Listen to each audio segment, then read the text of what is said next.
बाबा के अद्भुत जीवनी के आंतरिक प्रश्नोत्तर। इसका हेडिंग है आंतरिक प्रश्नोत्तर। अगर सन 1872 ईस्वी में जब बाबा लगभग 36 साल के लगते थे, ध्यान से सुनना, 1872 ईस्वी में जब बाबा लगभग 36 साल के लगते थे, तब खंडोबा मंदिर के निकट भगत मालसापति ने उन्हें आओ साईं संकेत करके बुलाया और उसके बाद ही साईं बाबा के नाम से जाने गए। बराबर है ना? इतना तक मालूम है ना आपको? उसके बाद ही साईं बाबा के नाम से जाने गए। तो इससे पहले यानी 36 साल तक बाबा का नाम क्या रहा होगा? कुछ नहीं। 36 साल के बाद मालसापति ने आओ साईं का, आप कहते हैं Sai Baba. What about the earlier from his manifestation up to 36 years did he not have any name? देखिए, सन 1836 ईस्वी में बाबा पवित्र जफ्फा गेट जेरूसलम, यहाँ सब मैं गया हूँ। I have visited most of the countries by the grace of my father, Appa ji, Guru ji हमको सब जगह भेजते थे, यहाँ भी जाओ, यहाँ भी जाओ। बाबा पवित्र जफ्फा गेट जेरूसलम के पुरातन बस्ती इज़राइल में एक एकांत स्थान पर एक बालक के रूप में प्रकट हुए। जफ्फा गेट में ही manifested, he was not born, he manifested. और एक मुसलमान फकीर ने उन्हें पाया।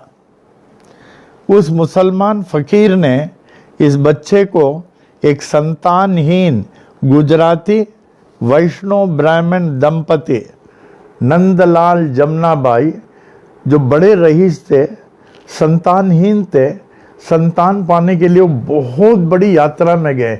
जो बोलता था उस यात्रा में, जो बोलता था उस यात्रा में संतान प्राप्त करने के लिए को गुजराती वैष्णव ब्राह्मण दंपति को उस फकीर ने प्रदान किया। जिस संतान की खोज में आप इतनी कड़ी तपस्या करते हुए अपनी जीवन निर्वाह कर रहे हैं, ये बालक को मैं प्रदान कर रहा हूँ। वो फकीर ने बोला। कहाँ? जफ्फा गेट में। ये सब हमारे रिसर्च में है। जफ्फा गेट में उनको दिया। वो कहने लगा, अरे ये हमारा, हाँ आप संतान के लिए पूरे भ्रमण कर रहे हैं ना, यात्रा, हाँ तो ये संतान अल्लाह ने आपको दिया है।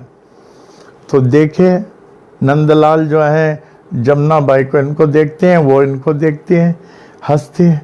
बालक समझे एक मैनिफेस्टेड भगवान को रूप, बोले कितना सुंदर होगा। उसको देखे बहुत खुश हो गए, गले में लगा लिए। फिर उसके बाद उन्होंने कहा, फकीर ने, इन्होंने पूछा, फकीर देखे जाने लगे कि फकीर साहब रुके, इसको हम लोग किस नाम से पुकारेंगे? फकीर ऊपर देखा, कहा इसको साई नाम से बुलाना। साई नाम, क्या? साई। फिर कहा भूलना नहीं, 7वें साल का जब यह बच्चा होगा, 7वें साल, उस समय आप दोनों नहीं रहेंगे इस दुनिया में। पहले नंदलाल जाएंगे, फिर आपका। फिर कहने लगे बच्चे का क्या होगा? 7 साल, मैं आऊँगा, अल्लाह के नाम से वहाँ आऊँगा। फकीर चले गया। तो ये फकीर को क्या बुलाते थे? सिर्फ साई। क्योंकि ये लोग हिंदू थे, कभी कभी बाबा बुलाते थे, कभी साई कभी बाबा, इसलिए वो लोग साईं बाबा बुलाते थे। कौन? नंदलाल जमुनाबाई, नंदलाल जमुनाबाई। फिर उसके बाद वहां से वो चल करके पाथरडी गांव आए, नियर मानवड, पाथरडी गांव, इंडिया आए। पाथरडी गांव में रहने लगे। उस बच्चे को बहुत प्रेम से लालन पालन किया। समझ लें कि इनको मालूम था 7 साल ही रहेंगे। बहुत प्रेम, बहुत प्रेम, बहुत सुरक्षा, पूछे नहीं। जब बच्चा 7 साल का हुआ, नंदलाल ब्रह्मलीन हो गए। अब जमुनाबाई इतनी सीरियस हो गई, पूछे नहीं। बहुत सीरियस हो गई। अब उनको अपना मरने का फिक्र नहीं, कहने लगे इस बालक को कैसे देखेंगे, कौन देखेगा, इस बालक को कौन देखेगा। तो इतने में रो पड़ी इस बालक को, बेटा बेटा साईं बाबा तुमको कौन देखेगा, साईं बाबा तुमको कौन देखे। तो दरवाजे में आवाज आए, अल्लाह मालिक। तो ये दरवाजा खोला, वही मुसलमान कहे, फकीर साहब आप आ गए, हमने बोला ना मैं आऊँगा मैं आऊँगा। फकीर साहब वो तो चले गए और मुझे भी लगता है कि मैं जाने वाला हूँ, मुझे इस बालक का फिक्र है। मैं कहा ना 7वें साल में जाएंगे फिर मैं देखूंगा इसको। तो उसके बाद में क्या हुआ, जमुनाबाई ब्रह्मलीन हो गई। तो फकीर जो है इसको औरंगाबाद जिला लेके गया। फिर इसको उन्होंने जो है 7 साल से 12 साल तक पालन किया, 5 years, 7 से 12। जब 12 साल का ये बच्चा हुआ तो एक दिन ये फकीर के साथ भिखारी राउंड में जाता था। बाबा का भिक्षा का संस्कार कैसे पड़ा, संस्कार कैसे पड़ा। तो फकीर जाता था घर घर, आई बाई रोटी ला रे, बेटा बोलो आई बाई रोटी ला रे। फिर दूसरे जगह आई बाई आमटी ला, आमटी के लिए बोल, कहता आमटी ला। संस्कार के 5 साल ऐसे भिखारी के रूप में रहे, फ्रॉम 7 to 12। जब 12 साल का हुआ फकीर समझ गया उसको समय आ गया। तो बच्चे को पकड़ के ऐसे पकड़ा जैसे मैं साई को पकड़ता हूँ ना पनवेल वाला, ऐसे पकड़ा। अभी साई का बर्थडे था कल परसों, आया ना मालूम, हमारे तो कोई नहीं है आगे पीछे, मैं उसको बहुत चाहता हूँ, साई को बहुत पकड़ा, हैप्पी बर्थडे सब मनाया।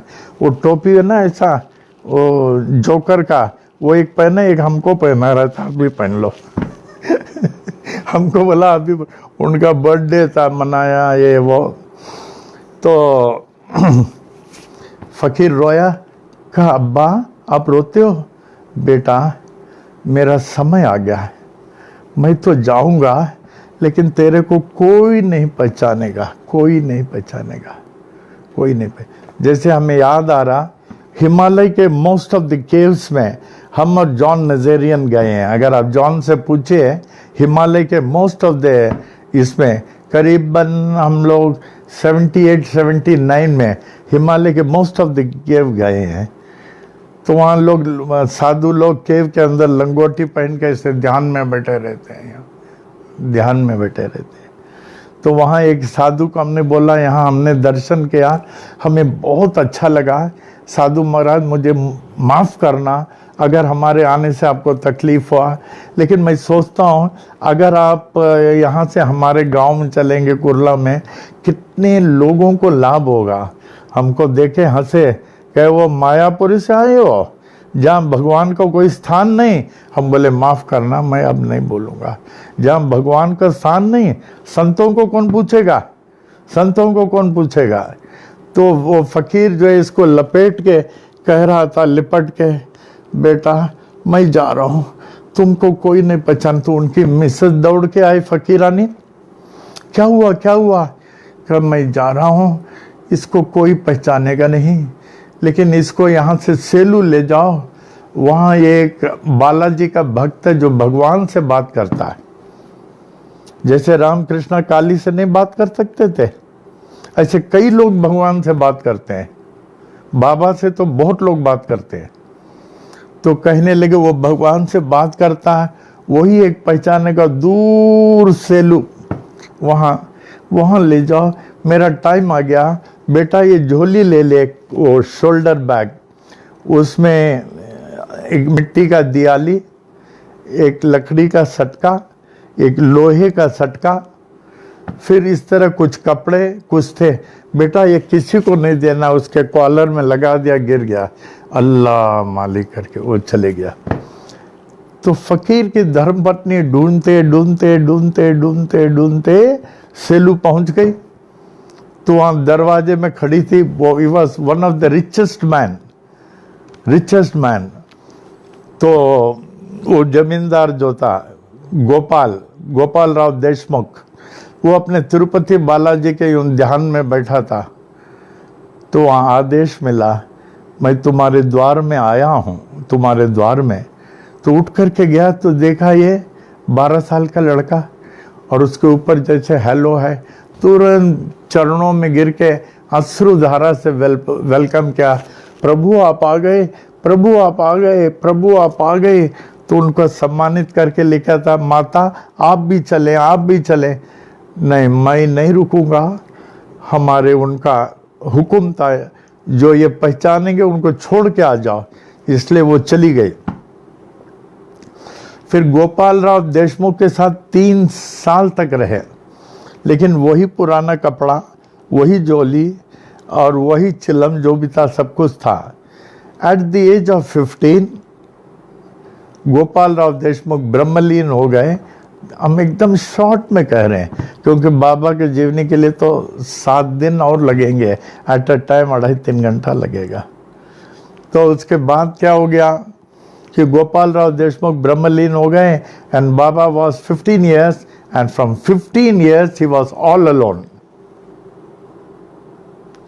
15 साल से बाबा अकेले, जैसे भगवान विष्णु हो, भगवान शिव हो, एकदम अकेले। फिर उसके बाद 18 साल की आयु में थोड़े समय शिरडी में आए। शिरडी में आए, हमें याद आ रहा, वो जो हिमालय के गुफा में एक आदमी ने कहा, यहाँ तो भगवान को नहीं पहचानेंगे, यहाँ भगवान को, और वहाँ हमको बुलाते हो। हम बोले नहीं, हमारे साथ जॉन भी थे। हमने कहा माफ़ करना महाराज, आप वहाँ नहीं आना, मैं आपको नहीं बुलाऊंगा। फिर बोला तुम्हारे पीछे जो छिपा हुआ है उसको बुलाओ। हम बोले John, he wants you, are you sure, are you sure? Yes yes, he told me. John डर डर के गया, उनको मालूम है इंडियन सेंट्स और ऐसे योगी लोग बहुत गुस्साते हैं, चुपचाप गए। छोटा सा गुफा था, उन्होंने बोला हाथ खोलने के लिए, जॉन ने हाथ खोला, एक खाली डब्बा यूं किया तो उसमें दाना गिरा, शायद मूंगफली या चना, 2-3 बार भर गया। बोला गो, उसे वो चले आया, वो चले आए। उसी प्रकार बाबा जब आए थे 18 साल में, आपको मालूम, उनको लोग ईंट पत्थर फेंकते थे। उस ईंट पत्थर फेंकने में तात्या पाटिल, जो बाबा का नियरेस्ट डिवोटी था, वो भी मारता था। उस समय तात्या जो है करीब 6 साल का था, 6-8 साल का। तब उसकी माँ बोलती थी, तात्या तू किसको मारता है, किसको मारता है? माँ ये पागल है, सब लोग ईंट मारते, मुझको भी मारने दे, सब मारते मुझको भी मारने दे। बाबा बोले अच्छा मैं जाता हूँ, फिर तुम लोग का कल्याण करने के लिए फिर मैं आऊँगा, मैं फिर चले गए। फिर उसके बाद एट द एज ऑफ ये जो 36 जो यहाँ बताया गया है, 1872 में खंडोबा मंदिर में ये आए थे। ये खंडोबा मंदिर में औरंगाबाद जिला धूपखेड़ गांव चांद भाई पाटिल के बारात के साथ आए थे, बारात के साथ आए। ये गुजराती वैष्णव ब्राह्मण नंदलाल व जमुनाबाई सभी प्रकार के आध्यात्मिक और लौकिक उपचार संतान प्राप्ति के लिए कर रहे थे और एक लंबी यात्रा में थे। ऐसे दिव्य बालक को प्राप्त कर वे बहुत ही आनंद पूर्वक उस फकीर को बार बार धन्यवाद दिए।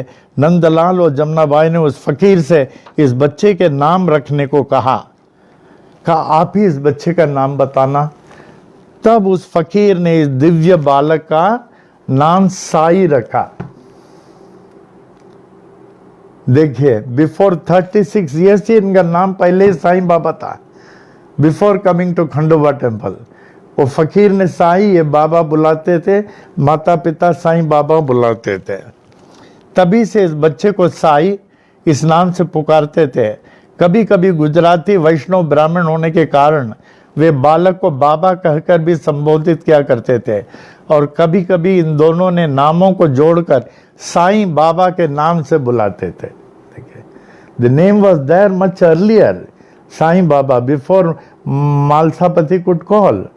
वो फकीर ने साई और नंदलाल जमुनाबाई ने बाबा, साईं बाबा पहले पुकारे जाते थे। इस प्रकार इस बालक का नाम प्रारंभ से ही साईं बाबा पड़ा। खंडोबा मंदिर के पुजारी भगत मालसापति ने बाबा को कब या साईं कहकर संबोधित किया। ये कभी किया करना।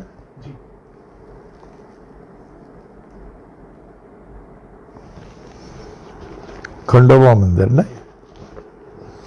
खंडोबा मंदिर के पुजारी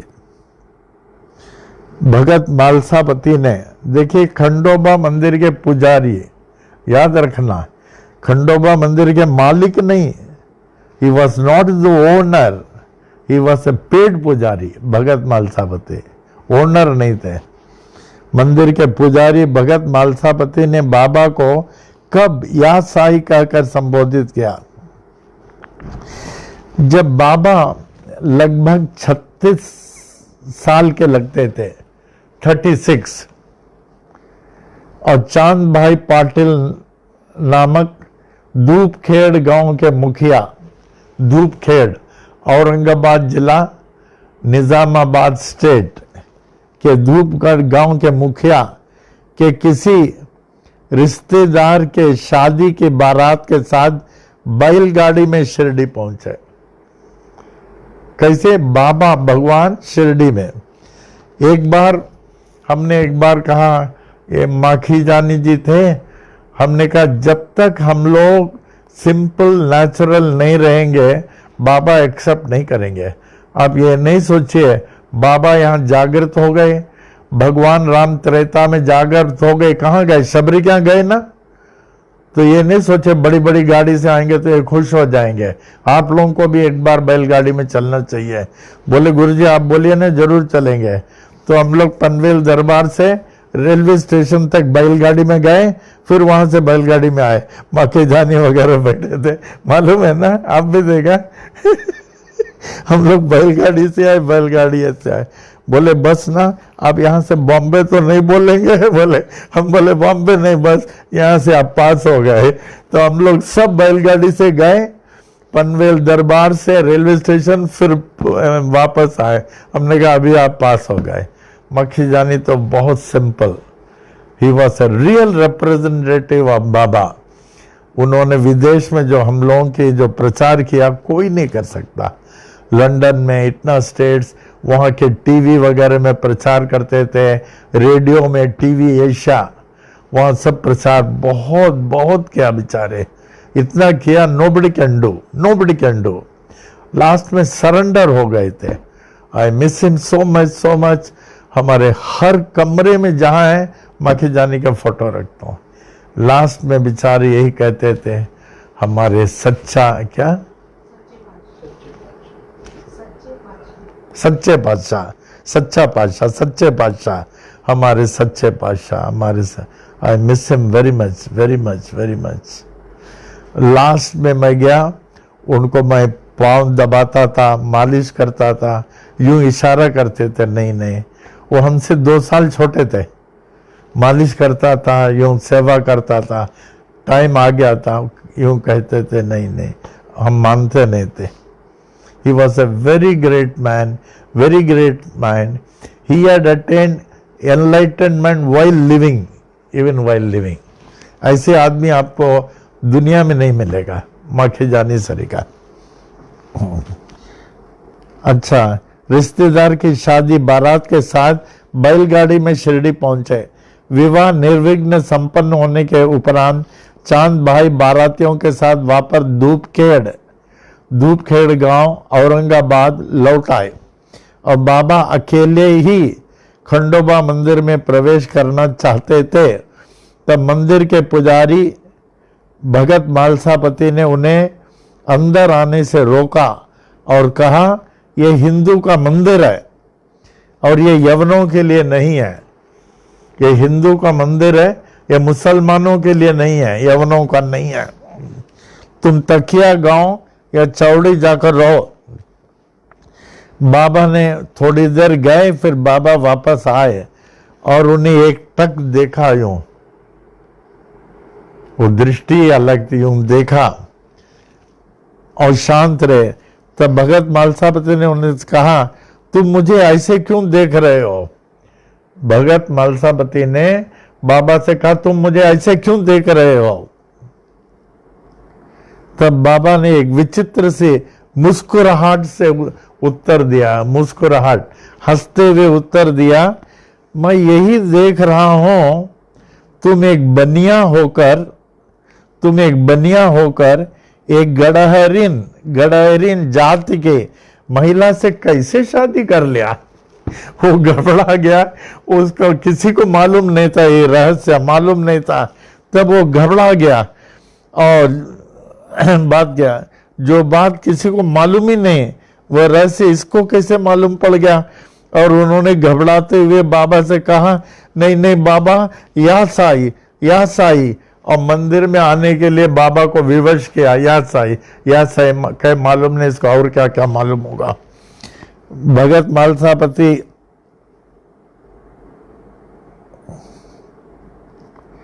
और उन्होंने घबराते हुए बाबा से कहा, याद साई आप मंदिर में आ सकते हैं, अभी आ सकते हैं।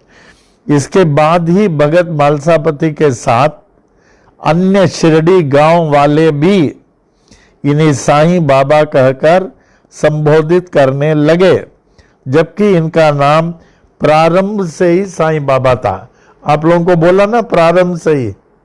जफ्फा गेट में जब वो फकीर ने नंदलाल जमुनाबाई को दिया, का आप लोग संतानहीन हैं, संतान प्राप्त करने के लिए इतनी बड़ी यात्रा में जा रहे हैं, ये अल्लाह की मौज है, ये बच्चा आपको है, आपकी धार्मिकता को अल्लाह स्वीकार करते हैं। वो बच्चा इतना सुंदर, पूछिए नहीं, उन्होंने स्वीकार किया। बोले ठीक है, फिर तो आपको बताया था मैंने कल। फिर वो कहा कि हे फकीर साहब, आप ही इसका नाम रखिए ना। तो उन्होंने कहा इसको साई बुलाओ। तो साई बुलाते थे, लेकिन हिंदू ब्राह्मण होने के कारण वे कभी कभी बाबा बुलाते थे, तो साईं बाबा पड़ा। 1836 ईस्वी से ही साईं बाबा पड़ा, वरना ये किसी को आएगा नहीं। वो कहेंगे कि बाबा जब 36 साल के थे भगत मालसापति ने उनको या साई कहा, तो उसका नाम साईं बाबा पड़ा। तो साईं बाबा पड़ा, तो उससे पहले क्या नाम था? तो 1836 से ही वो फकीर ने इसका नाम साई रखा, और नंदलाल जमुनाबाई बाबा कहकर साईं बाबा बुलाते थे। तो ये पहले का नाम है।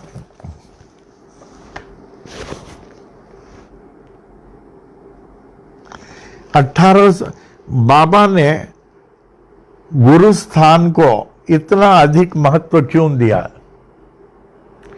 उनको पूछता हूं, बाबा ने इतना अधिक महत्व उसको क्यों दिया? गुरु स्थान को इतना बड़ा महत्व क्यों दिया? तो बताते हैं 1872 ईस्वी में,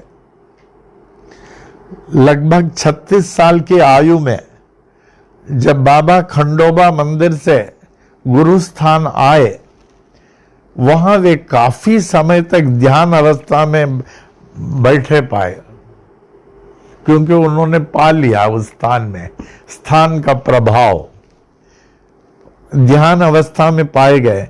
तब काफी गांव वाले एकत्रित हो गए। बाबा ने उन उपस्थित ग्रामवासियों से कहा, इस नीम वृक्ष के तले मेरे गुरु की समाधि का स्थान है। इस नीम वृक्ष के तले मेरे गुरु के समाधि का स्थान है। अब ये सवाल उठता है कि बाबा के कौन से गुरु की समाधि का स्थान? बाबा ने कहा, काशी के कबीर दास, जो 1444 ईस्वी में पवित्र भागीरथी नदी के तीर पर एकाएक प्रकट हो गए थे, जिन्हें एक किसान जिसका नाम तमाल था, उसने इस अवतीर्ण हुए बच्चे को अपना लिया। तदुपरांत कबीरदास जी अनेकों प्रकार से मानव कल्याण करते रहे और लगभग 78 ईयर तक, 78 साल की आयु में काशी में ब्रह्मलीन हुए। कहा? कबीरदास जी काशी में ब्रह्मलीन हुए। जब कबीरदास जी के दाह संस्कार व समाधि की चर्चा हो रही थी, इनका दाह संस्कार कहाँ करना चाहिए, और समाधि की चर्चा हो रही थी जिसमें अनेक विभिन्न जाति के लोग उपस्थित थे, विभिन्न जाति के। उसी वक्त जब कुछ अधिकारियों ने उस पावन शरीर से ढके हुए वस्त्र को हटाया, तब एक बड़ी ही आश्चर्यजनक घटना घटी। एकाएक उनका पावन शरीर दिखने में नहीं आया। शरीर ही कबीरदास जी का शरीर नहीं मिला, मृतक शरीर नहीं मिला, और उनका शरीर महकते हुए पत्र पुष्पों में परिवर्तित हो चुका था, पत्र पुष्पों में परिवर्तित हो चुका था। तदुपरांत उनके भक्तों ने उस परिवर्तित पत्र पुष्प को विभिन्न स्थानों में ले जाकर के उनकी समाधि बनाई। कबीरदास जी का पावन मृतक शरीर नहीं मिला, पत्र पुष्प में परिवर्तित हो चुका था, उसको विभिन्न स्थानों में ले जाकर भक्तों ने समाधि बनाई। बाबा का ऐसा कहना है, इस नीम वृक्ष के तले भी उन पवित्र पत्र पुष्पों से समाधि बनाई गई। और बाबा अपने वचनों में अक्सर कबीरदास जी को अपना गुरु कहा करते थे। कालांतर में बाबा के आदेशानुसार उस नीम वृक्ष के नीचे की जमीन को खोदा गया। तब लोगों को वहां एक रुद्राक्ष माला, देखिए वहां भी रुद्राक्ष माला, लोगों को रुद्राक्ष माला, शिव की पिंडी और कुछ ऐसी चीजें मिली। रुद्राक्ष माला, शिव की पिंडी और कुछ ऐसी चीजें मिली। बाबा ने तुरंत लोगों को आदेश दिया, इस समाधि को अच्छी तरह ढक दो और वहां नियमित तौर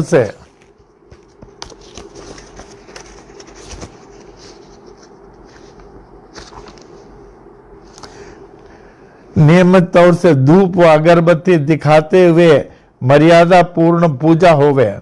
कुछ लोग पूछते हैं कि क्या बाबा के गुरु संत कबीरदास जी थे? कबीरदास बाबा 1836 ईस्वी में अवतीर्ण हुए, कभी 1836, जबकि कबीरदास जी 1444 की बात है। 1444, कितना डिफरेंस हो गया। पवित्र भागीरथी नदी के तीर पर एक बाल रूप में पड़े मिले कबीरदास जी, और केवल 78 ईयर्स तक की आयु में उन्होंने समाधि ली। कबीरदास जी 78 साल की आयु में। बाबा केवल श्री कबीरदास जी ही नहीं, 2 अन्य महापुरुषों को भी अपने गुरु कहा करते थे, जिसमें श्री गोपाल राव देशमुख जो वेंकुशा बाबा के नाम से प्रसिद्ध थे, और एक जावर अली मौलाना जो तकिया गांव में रहा करते थे। इस प्रकार दत्त भगवान जैसे बाबा के अनेक गुरु थे। दत्त भगवान जैसे बाबा के अनेक गुरु थे। कबीरदास जी, श्री गोपाल राव देशमुख और जावल अली मौलाना। अगर द्वारका माई में 6 दीपक बाबा के समय के हैं, द्वारका माई में आप देखेंगे बाबा के समय 6 दीपक के समय के हैं, तो वहां 10 दीपक कैसे जल रहे हैं? देखिए कितना अच्छा क्वेश्चन है। ये आप लोगों के मन में कभी आया ये सब? जब 6 दीपक कहते हैं वो बाबा के समय का है, तो 10 दीपक क्यों जल रहे हैं? 10 कहां से आए हैं? तो ये हम लोग कल लेंगे तो अच्छा होगा, थोड़ा थोड़ा लेंगे। हमें खुशी है, आप लोग बहुत लोग आते हैं। राम भी कर,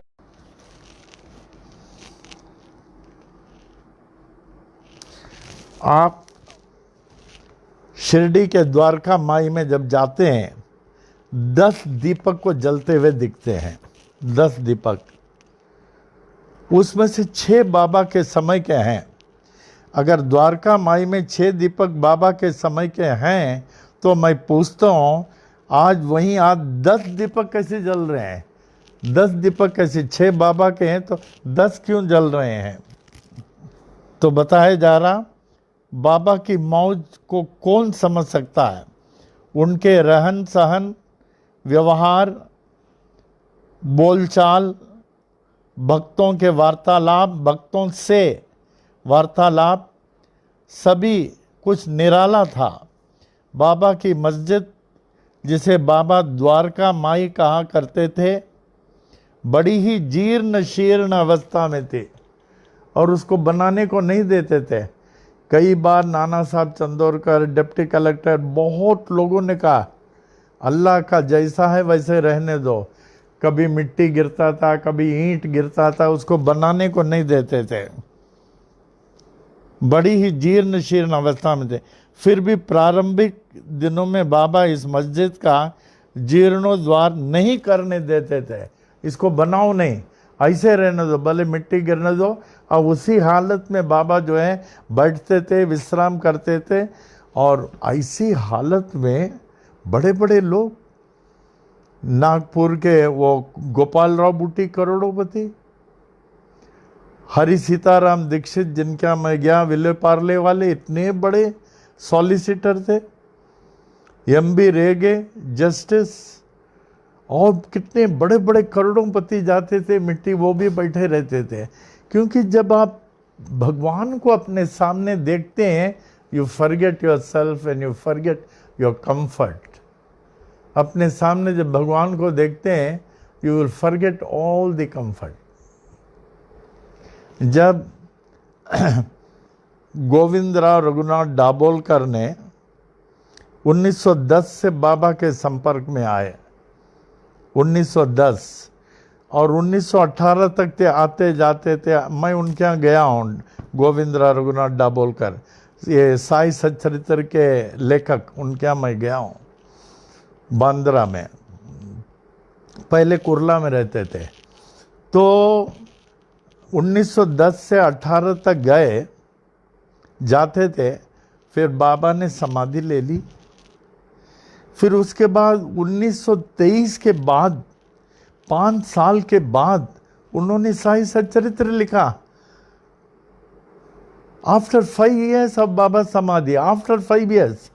तो लोगों ने उनसे पूछा कि दाभोलकर साहब, आप 1910 से 18 तक बाबा के पास जाते थे, वार्तालाप होता था, आप बहुत सेवा करते थे, अब बाबा आपको बहुत चाहते थे, आप तो बाबा को बहुत चाहते थे, तो 1910 से 18 तक आपने बाबा के बारे में क्यों नहीं लिखा? बाबा के बारे में जब बाबा थे आपने क्यों नहीं लिखा? उसके 5 साल के बाद लिखते हैं। वो पूछे तो उनके आंखों से आंसू आ गया। तब उन्होंने प्रश्न में क्या दिया ना, मुश्किल से, आप भगवान की भक्ति करिए, भगवान अगर साक्षात्कार आपके सामने आ जाए यूं, क्या आप डायरी लेके लिखेंगे आप कहाँ से आए, किधर से आए, आपका नाम क्या लिखेंगे? When you realize God, what happens? Can you write? You cannot do anything. The subject merges with the object God. खत्म, लिख नहीं सकते, कुछ नहीं कर सकते। रामकृष्ण काली माता बोलते, माता खड़े हो जाते थे, कुछ नहीं, आवाज बंद, आंखों से जल जल जल जल रोते थे, कुछ नहीं। ऐसे का 1923 के बाद, आफ्टर 5 years, वो भी कहते मैंने नहीं लिखा, हमारे कलम में पकड़ा था लिखने वाले वही थे। वो बोले थे जो साई सच्चरित्र का लेखक गोविंदराव रघुनाथ दाभोलकर। भक्तों ने देखा इस मस्जिद के छत व दीवारों से अक्सर ईंट, मिट्टी आदि गिरा करते थे, ऊपर से गिरता था। और ऐसी अवस्था में बाबा बड़े आराम से बैठे रहते थे, गिरते हुए मिट्टी पत्थरों से बड़े आराम से बैठे रहते थे। कभी कभी गिरते हुए ईंट को बोलते थे, रुक जा मेरे जाने के बाद गिरना, रुक जा मेरे जाने के बाद गिरना। देखिए, और ऐसे ही होता था, जाने के बाद गिरता था।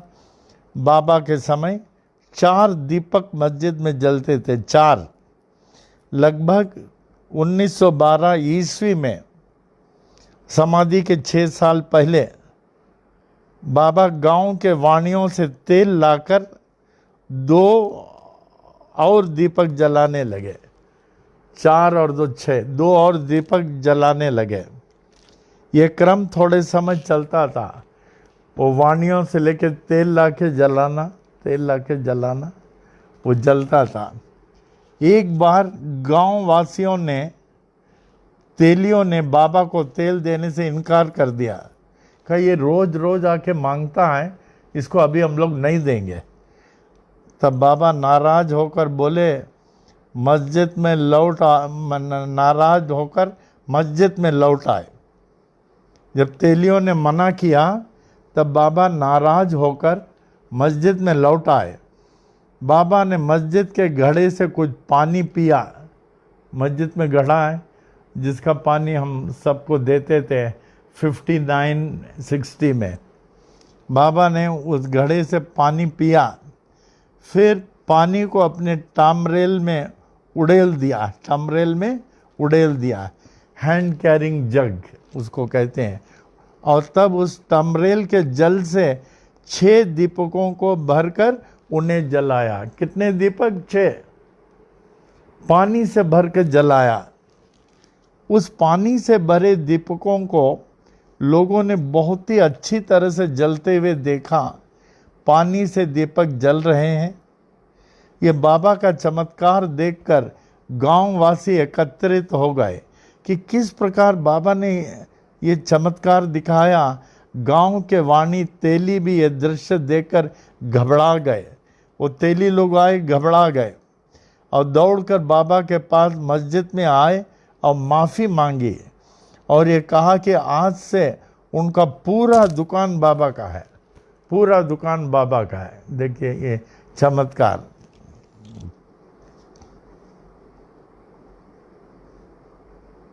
उनका पूरा दुकान बाबा का ही है और वे जब चाहें वहाँ से तेल ले जा सकते हैं। बाबा साई के साथ रहने वाले भक्तों के इंटरव्यू में ये कभी भी नहीं बताया गया कि मस्जिद में 6 से अधिक दीपक रहे थे। किसी ने इंटरव्यू में नहीं बताया कि 6 से अधिक दीपक था। बाबा के समय के 6 ही दीपक था, 6 से अधिक दीपक थे नहीं। समयानुसार शिरडी संस्थान के शासन में परिवर्तन होने के कारण ये 4 अधिक दीपक हो सकता है, ये 4 अधिक दीपक हो सकता है। अधिकारियों ने लगाया होगा, अधिकारियों ने, परंतु बाबा के समय 6 दीपक ही जलता था, 6 ही ओरिजिनल था। अभी जैसे हनुमान मंदिर में आप देखते हैं ओरिजिनल 2 ही हनुमान थे। अभी 2 हनुमान को हटाकर म्यूजियम में रख दिया, एक बड़े दूसरा हनुमान को रख दिया। हम इन लोग बोलते इतना परिवर्तन हो गया, द्वारका माई के फोटो को भी रख दिया, बहुत सारी चीज़ों को म्यूजियम में रख दिया। हमने कहा it will not be surprising कि शायद बाबा के मूर्ति को भी म्यूजियम में शायद रख देंगे, क्योंकि इन लोगों को उसका वैल्यू नहीं मालूम ना। भक्त आते हैं बाबा के ओरिजिनल चीज़ देखने के लिए। जो भक्त आते हैं they want to see the original Hanuman of Baba, everything of original of Baba they want to see and not the duplicate, not the duplicate। और ओरिजिनल स्थान में जो ओरिजिनल रहता है उसका खूबी अलग रहता है। अगर यही 2 ओरिजिनल हनुमान वहीं रहता, आप देखते इसका रंग ही अलग होता था। इस तरह सब निकाल दिया, वहाँ से सब म्यूजियम में रख दिया। अधिकारियों ने लगाया होगा, परंतु बाबा के समय 6 दीपक ही जला करते थे। जिस प्रकार श्री हनुमान मंदिर में बाबा के समय दोनों हनुमान जी की मूर्तियों को निकालकर दूसरी बड़ी मूर्ति लगाई गई है। द्वारका माई मस्जिद के वास्तविक बाबा के समय का फोटो निकालकर ही कोई फोटो, दूसरा फोटो लगा दिया, जिस पत्थर पर मस्जिद में बैठकर बाबा स्नान किया करते थे, उसको भी वहाँ से हटाकर अधिकारियों ने म्यूजियम में लगा दिया। जिस पत्थर पे बाबा बैठते थे, जैसे नासिक में एक पागल था, नासिक में रामबा जी, तो बिना कपड़े का घूमता था। यहाँ शिरडी से श्यामा अक्सर वणी देवी के पास जाता था, शिरडी से नासिक वणी देवी। तो एक बार जाते समय ये रामबा जी के घर में गया तो उनको बोला मैं श्यामा हूँ, अब बाबा के पास से आया हूँ। मैं देखा, हमको लोगों ने बोला आपका लड़का बिना कपड़े का घूम रहा, वो पागल है, करीब 25-30 साल का होगा, उसको बाबा के पास ले जाएं। और बाबा जब स्नान करते हैं, बाबा को स्नान करने की ज़रूरत क्या? भगवान को स्नान करने की ज़रूरत है क्या? या भगवान राम, विष्णु, हनुमान, उनको स्नान करने की ज़रूरत है क्या? जब मन चाहे स्नान करते हैं। क्या अगर वो जल इसको पीने को दे, बाबा का अभिषेक का जल पीने को दे, और वही स्नान का जल इनके ऊपर डाले, शायद आपका लड़का ठीक हो जाए। क्या आपका कहना ठीक है, लेकिन इतना बड़ा है, हम लोग कैसे ले जाएंगे? बोले हम जा रहे हैं, आइंदा आपकी इच्छा, आगे आपकी इच्छा। तो उन लोगों ने क्या क्या 4-5 लोगों को बोला, बाबा की श्यामा ने कहा, तो उनको लोगों ने रस्सी से पकड़कर उस पागल को, ये one of the greatest miracle in Shirdi, Ramba ji का याद रखना। तो उनको लेके आए बाबा के पास, पकड़ को चिल्लाता था ये वो, नासिक से शिरडी तक। तो उनको ज़बरदस्ती रस्सी से पकड़ के बैठे थे 2-4 लोग। तो उस दिन बाबा एकाएक स्नान करने लगे। जैसे स्नान किए, उस जल को लिया, लोग इसको पकड़े, इसके मुंह में डाले यूँ जबरदस्ती, और इसके ऊपर खूब जल डाला। That was one of the greatest miracle in Shirdi. The mad man became perfectly alright immediately, तुरंत ठीक हो गए। तो उनके परिवार के सब लोग बाबा के भक्त बन गए, और उन्होंने बाबा को स्नान करने के लिए एक छोटा ईंट बनाया। का बाबा आप नीचे बैठ के स्नान करते हैं, इसके ऊपर बैठ के स्नान करें। तो बाबा उस पत्थर पर बैठ कर के स्नान करते थे। और जब मैं 59-60 में शिरडी जाता था, वहाँ पत्थर में पानी डाल के लेके अपने डिवोटीज को देता था, ये लोग पीते थे। तो that was one of the greatest miracle. वो पत्थर उस समय का है। रामबा जी का पागलपन दूर हुआ, रामबा जी के माता ने वो पत्थर बनाया जिसको बाबा प्रयोग करते थे, स्नान करते थे। तो बाबा के अभिषेक के जल में इतना महत्व, इतना शक्ति। आज देखिए, पनवेल का 2500 लीटर जो जाता था गुरुवार को, अभी कम से कम 4000 लीटर जाता होगा। इसमें अधिक से अधिक वो खेमिया उल्लासनगर वाले लेके जाते हैं। हम देखते हैं बाबा उनको बड़ी आयु दे, इतना सेवा करते हुए हमने किसी लेडी को नहीं देखा। No exception, no exception, no exception, no exception. इतनी सेवा करते हुए हमने नहीं देखा। उल्लासनगर से आवे, जब उन्होंने देखा है जल से फ़ायदा हो रहा है, उल्लासनगर के लोगों को तो दे रही हैं, फिर यहाँ कितने लोगों को, थाना क्या, चेंबूर क्या, खार क्या, इतने लोगों को दे रहे हो जल, और कितने लोगों को लाभ हो रहा। और ये जल कितना विदेश जा रहा, सेंट मार्टिन कहाँ, दुबई कहाँ, यूएस कहाँ, किधर किधर विदेश जा रहा है ये जल। तो हम चाहते हैं खास करके प्रेजेंट टाइम में अधिक से अधिक ये जल प्रयोग करें। Morning, in the early morning, before you take tea और कॉफ़ी, थोड़ा विभूति खा के जल खूब पियो। उसके बाद आप चाय कॉफ़ी पिए, और दिन भर ये जल खूब पीना, खूब जल पीना। ये पनवेल दरबार के लिए बाबा ने वरदान दिया है, ये जल पी के देखना। लेकिन at the same time forget not, Sai सच्चरित्र, साई महिमा पढ़ना बहुत जरूरी है। साई सच्चरित्र, साई महिमा। और सांस सांस में, जैसे हमने कहा ओम साई राम ने, ओम साई राम, पूरक में ओम, रेचक में साई राम, ओम साई राम, ओम साई राम। अप्पा बोलते थे, और ये जल अप्पा के बेड के पास बहुत रहता था, यही जल पीते थे। हमारी मामी जी 76, उनके बेड में इतना जल रहता था, हमारे यहाँ यही जल पीते। तो इसका लाभ उठावे।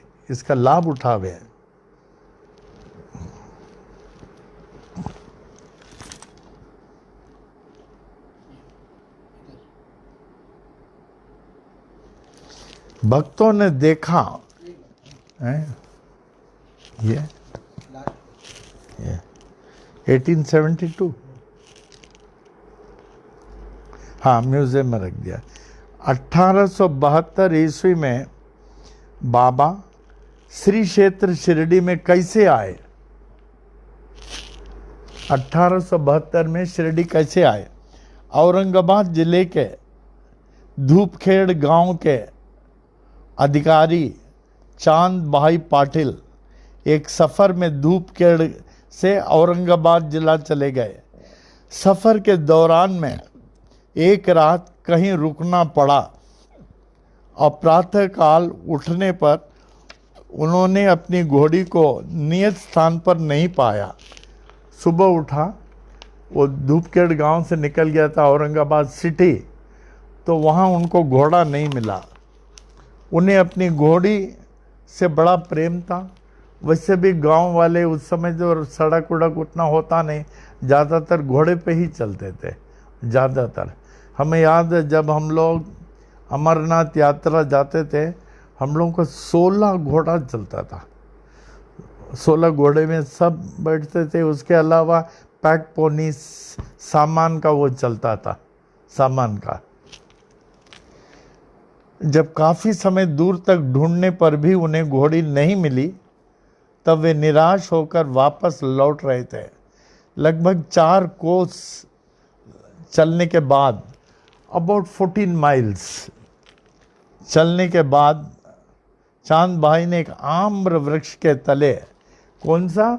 आम्र वृक्ष, नीम नहीं, पीपल नहीं, नीम नहीं, पीपल नहीं, आम्र वृक्ष के तले एक तरुण फकीर, छोटे फकीर को बैठे हुए देखा। आम के पेड़ के नीचे एक छोटा फकीर बैठा था, जिनके तन पर कफनी, सर पर टोपी, सर पर साफा नहीं, उस समय साफा नहीं, टोपी, और बगल में एक छोटी छड़ी दबाई हुई थी। उस फकीर ने चांद भाई को अपने पास बुलाया और कहा कि थोड़ी चिलम पियो, थोड़ा चिलम पियो, कुछ विश्राम करके जाओ। चांद भाई ने दुखी होकर कहा, मेरी घोड़ी यहाँ से 10 मील दूर कहीं खो गई थी। अब बहुत ढूंढने पर भी वो नहीं मिली, इसलिए मैं दुखी और निराश होकर अपने धूपखेड़ गांव लौट रहा हूँ। यह सुनकर फकीर ने कहा, चांद फिक्र मत करो, जरा उस नाले की ओर भी जाकर देखो। चांद भाई ने जब उस फकीर के इशारे के अनुसार नाले की ओर जाकर देखा, नाले की ओर, आश्चर्यचकित हो गए।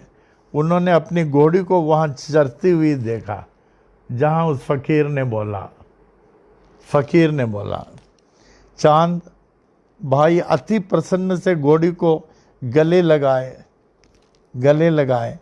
और रोने लगे, और उस फकीर को धन्यवाद देने के लिए जैसे घोड़ी को लेकर जाने लगा, तो वह क्या देखता है कि फकीर अपने चिलम पीने की तैयारी कर रहा है, परंतु चिलम सुलगाने के लिए न तो वहाँ अग्नि थी, और साफ़ी को नीचे जो कपड़ा होता है चिलम के नीचे को भिगाने के लिए वहाँ कपड़ा नहीं, जल नहीं था। चिलम को सुलगाने के लिए अग्नि नहीं, साफ़ी को गीले करने के लिए कपड़ा नहीं। चांद भाई देख रहा था। चांद भाई के देखते देखते फकीर ने अपने चरणों के पास धरती पर अपने पास रखे हुए चिमटे को धस कर यूँ ऐसे खींचा, अल्लाह मालिक, खींच करके उसने चिमटे को धसकर अग्नि प्रकट की और उसे अपने चिलम पर रखा। चांद भाई देखते रह गया, कहा अरे। इसके बाद फकीर ने अपनी सटके से जमीन पर प्रहार किया, जहाँ से पानी प्रकट हुआ। उस फकीर ने साफ़ी को, जो चिलम के नीचे कपड़ा होता है उसको साफ़ी कहते हैं, साफ़ी को उस पानी से भिगोकर चिलम पर लपेट लिया। तत्पश्चात फकीर ने मुस्कुराते हुए उस चिलम को पीने के बाद चांद भाई से कहा, ये लो, तुम भी पियो और विश्राम करो। ये दृश्य देखकर चांद भाई आश्चर्यचकित हो गया। अब बार बार फकीर को देखने लगा, कैसे अग्नि आया, कैसे जल आया, और मान लिया कि यह फकीर कोई साधारण व्यक्ति नहीं है। यह फकीर कोई साधारण व्यक्ति नहीं है, अपितु कोई महाशक्तिशाली सिद्ध पुरुष है। फकीर के कहने पर जैसे ही चांद भाई ने वह चिलम पी, उसने अपने को अधिक स्वस्थ और सुखी पाया। चांद भाई ने उस फकीर से अनुरोध किया कि वे उसके साथ उसके धूपखेड़ गांव में चले। उसको कहने लगा, आप हमारे साथ हमारे गांव चलना, मैं वहाँ का अधिकारी हूँ, हमें कुछ सेवा करने के लिए मौका दो, आप हमारे साथ चलो। जहाँ पर वह विशेष अधिकारी था और उनकी सेवा करना चाहता था, वह फकीर चांद भाई के प्रेम से अति प्रभावित हुआ और कहा कि तुम अपने गांव जाओ और मैं कुछ समय के पश्चात अवश्य आ जाऊंगा। तुम गांव जाओ, मैं अवश्य आ जाऊंगा। देखिए, चांद भाई अपने घर लौट गया और वो फकीर अपने वचनानुसार स्वतः ही कुछ दिनों के बाद चांद भाई के घर पहुंच गया। बिना एड्रेस, बिना ये वो, स्वतः ही वो पहुंच गया बिना एड्रेस का। चांद भाई के खुशी का पारावार न रहा। का फकीर आ गए, उन्होंने साष्टांग प्रणाम किया, फकीर का सब प्रकार से आदर सत्कार करते हुए स्वागत किया और उनको अपने घर में ही रहने का अनुरोध किया। आप इसी घर में रहें, यही आपका घर है। वह फकीर कुछ दिनों पर वहीं रहे। सारे गांव वाले उस दिव्य फकीर के दर्शनार्थ आते रहे। ऐसा क्यों लग गया, पूरा गांव और सभी का कल्याण होता था। फकीर के आने से पूरे गांव में खुशियां छा गई। जैसे भगवान आ जाते हैं, अपने आप खुशियां छा गई। शिरडी क्या था, और अभी देखिए चांद भाई के साले के पुत्र, जिसकी काफ़ी समय तक शादी तय नहीं हो रहे थे। चांद भाई के साले के पुत्र, जिसकी काफ़ी समय से शादी तय नहीं हो रही थी, शादी नहीं हो रहा था, उसकी भी शादी तय हो गई और लड़की शिरडी की थी। शादी की तैयारी होने लगी। चांद ने बड़ी विनम्रता से उस फकीर से अनुरोध किया, वे भी उसी के साथ बारात में चले। इस प्रकार वह फकीर चांद भाई के बारातियों के साथ बैलगाड़ी में बैठकर सन 1872 ईस्वी में शिरडी के खंडोबा मंदिर के पास पहुँचे। शिरडी के खंडोबा मंदिर के पास पहुँचे। कैसे? बैलगाड़ी से। भगवान साईं बाबा उन बारातियों के साथ बैलगाड़ी में चले। भगवान बैलगाड़ी से चले। जिस मंदिर के विशाल खेत प्रांगण में उस बारात का आगमन तथा शादी का आयोजन हुआ। शादी के उपरांत सभी बाराती धूपखेड़ गांव के लिए लौट आए और वो फकीर स्थायी रूप से शिरडी में ही रहने लगा। चांद भाई ने पूरा कहा उनको चलने के लिए, आप धूपखेड़ वापस चले। वो फकीर ने कहा, चांद फिक्र मत करो, जहाँ भी, जिधर भी, जब भी तुम याद करोगे तुम हमको पाओगे। जहाँ भी, जिधर भी, जब भी याद करोगे हम वहीं पाओगे। लेकिन अभी हमें कुछ कारणवश यहाँ रहना है। तो रास्ते में चांद भाई ने देखा, वो एक जैसे इनके वचन कान में गूंज रहे थे, बाबा आपने कहा था जहाँ भी, जिधर भी और जब भी मैं याद करूँगा आप आएंगे ना बाबा। कहते हैं इस समय मैं आपको बहुत चाहता हूँ, मेरी तबीयत भी ठीक नहीं। तो देखता बाबा सामने खड़े हैं। हाँ चांद, मैं हूँ ना, क्या हो गया, तबीयत ठीक नहीं? तो मालूम नहीं क्या किया बाबा ने, वो ठीक हो गया। कभी नहीं, जब भी तुम याद करोगे मैं आ जाऊँगा। तो ये बहुत बड़ी चीज़ है, अगर इस चीज़ को सोचे, बहुत बड़ी चीज़ है। बाबा ने जितने गरीबों की भलाई की है, गरीबों की, ऐसे किसी संत ने न किया, न कोई कर सकता। और ऐसी शक्ति, ऐसी सिद्धि, ऐसी शक्ति जो बाबा ने दिखाई, आज तक किसी ने नहीं दिखाया। द्वारका माई में बाबा धूनी क्यों प्रज्वलित किए? श्री द्वारका माई में अगर कोई आपसे पूछे, द्वारका माई तो मस्जिद है, आप किसी भी मस्जिद में धूनी देखें, अलाउड नहीं है। ये हमारे इस्लाम धर्म में कोई भी धूनी जो है मस्जिद में नहीं जला सकते, बिल्कुल अलाउड नहीं है। लेकिन बाबा ने जलाई क्योंकि उसके सामने कोई बोल नहीं सकते। भगवान के सामने कौन बोलेगा? बोलने वाला राख हो जाएगा वहाँ, तो कौन बोल सकता है? तो ये है द्वारका माई में बाबा ने धूनी क्यों प्रज्वलित की। ये कर लें हम लोग, कर लेंगे।